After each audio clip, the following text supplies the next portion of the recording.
സർവശക്തന്റെ തണലിൽ കഴിയുന്നവനും കർത്താവിനോട് എന്റെ സങ്കേതവും എന്റെ കോട്ടയും ഞാൻ ആശ്രയിക്കുന്ന എന്റെ ദൈവവും എന്ന് പറയും. അവിടുന്ന് നിന്നെ വേടന്റെ കെണിയിൽ നിന്നും മാരകമായ മഹാമാരിയിൽ നിന്നും രക്ഷിക്കും. തന്റെ തൂവലുകൾ കൊണ്ട് അവിടുന്ന് നിന്നെ മറച്ചുകൊള്ളും. അവിടുത്തെ ചെറുകുകളുടെ കീഴിൽ നിനക്ക് അഭയം ലഭിക്കും. അവിടുത്തെ വിശ്വസ്തത നിനക്ക് കവചവും പരിചയമായിരിക്കും. രാത്രിയിലെ ഭീകരതയെയും പകൽ പറക്കുന്ന അസ്ത്രത്തെയും നീ ഭയപ്പെടേണ്ട. ഇരുട്ടിൽ സഞ്ചരിക്കുന്ന മഹാമാരിയെയും നട്ടുച്ചയ്ക്ക് വരുന്ന വിനാശത്തെയും നീ പേടിക്കേണ്ട. നിന്റെ പാർശ്വങ്ങളിൽ 1000 മരിച്ചു വീണേക്കാം, നിന്റെ വലത്തുവശത്ത് 10,000. എങ്കിലും നിനക്ക് ഒരനർത്ഥവും സംഭവിക്കുകയില്ല. ദുഷ്ടരുടെ പ്രതിഫലം നിന്റെ കണ്ണുകൾ കൊണ്ട് തന്നെ നീ കാണും. നീ കർത്താവിൽ ആശ്രയിച്ചു, അത്യുന്നതത്തിൽ നീ വാസം ഉറപ്പിച്ചു. നിനക്കൊരു തിന്മയും ഭവിക്കുകയില്ല, ഒരനർത്ഥം നിന്റെ കൂടാരത്തെ സമീപിക്കുകയില്ല.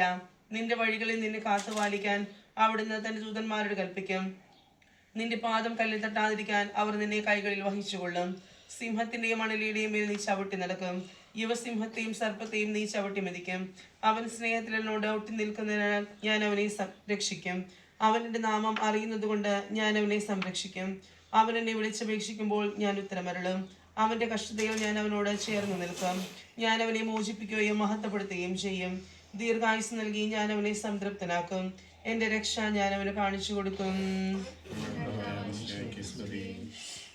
നമുക്കിപ്പോൾ സുവിശേഷം എന്നുള്ളത് ഭാഗം വായിച്ചു കേൾക്കാം. വിശുദ്ധ ലൂക്ക എഴുതിയ നമ്മുടെ കർത്താവ് മിശിഹായുടെ സുവിശേഷം. നമ്മുടെ കർത്താവ് ഈശോ ജെറിക്കോയിലൂടെ കടന്നു പോകുകയായിരുന്നു. അവിടെ സക്യൂസ് എന്നു പേരുള്ള ഒരു മനുഷ്യനുണ്ടായിരുന്നു. അയാൾ ചുങ്കക്കാരുടെ പ്രധാനിയും ഒരു ധനാഠ്യനുമായിരുന്നു. ഈശോയെ ഒന്ന് കാണുവാൻ അയാൾ ആഗ്രഹിച്ചു. പൊക്കം കുറവായിരുന്നതിനാൽ ജനക്കൂട്ടത്തിൽ വെച്ച് അവിടത്തെ കാണുവാൻ അയാൾക്ക് സാധിച്ചില്ല. അതിനാൽ സക്യൂസ് മുമ്പേ ഓടി വഴിയിലുള്ള ഒരു അത്തിമരത്തിൽ കയറി ഈശോയെ കാത്തിരുന്നു. എന്തെന്നാൽ അവിടത്തേക്ക് ആ വഴിയാണ് പോകേണ്ടിയിരുന്നത്.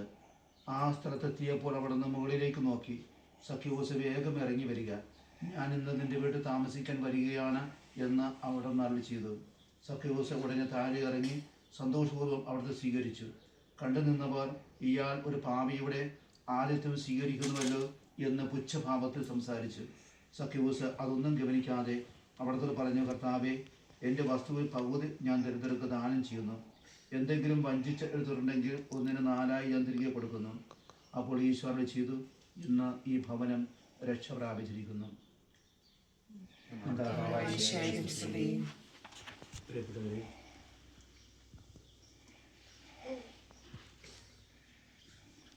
ഓരോ ഭവനം വിടുവിച്ചിരിക്കാണ്ട് പോകുമ്പോൾ ഞാൻ അവരോട് ചോദിക്കുന്ന ഒരു കാര്യമുണ്ട്. നിങ്ങൾക്ക് ഇഷ്ടപ്പെട്ട ഒരു ഭാഗം തിരഞ്ഞെടുക്കുക എന്നത്. എല്ലാവരും ഒരേപോലെ തിരഞ്ഞെടുക്കുന്ന ഒരു ഭാഗമാണ് 91-ാം സങ്കീർത്തനം. ദൈവത്തിലെ പരിപൂർണമായിട്ട് ശരണം വെക്കാൻ നമ്മെ പഠിപ്പിക്കുന്ന ഒരു സങ്കീർത്തന ഭാഗമാണ് 91-ാം സങ്കീർത്തനം. ദൈവത്തിൽ എങ്ങനെയാണ് ശരണപ്പെടേണ്ടതെന്ന് പരിപൂർണമായിട്ട് വളരെ കൃത്യമായിട്ട് ഈ സങ്കീർത്തനം വിവരിക്കുന്നുണ്ട്. ഇത് നമ്മൾ മനസ്സിരുത്തി എല്ലാ ദിവസവും വായിക്കേണ്ട ഒരു സങ്കീർത്തനമാണ്. മനഃപാഠമാക്കുക. ഓരോ വരികളുടെ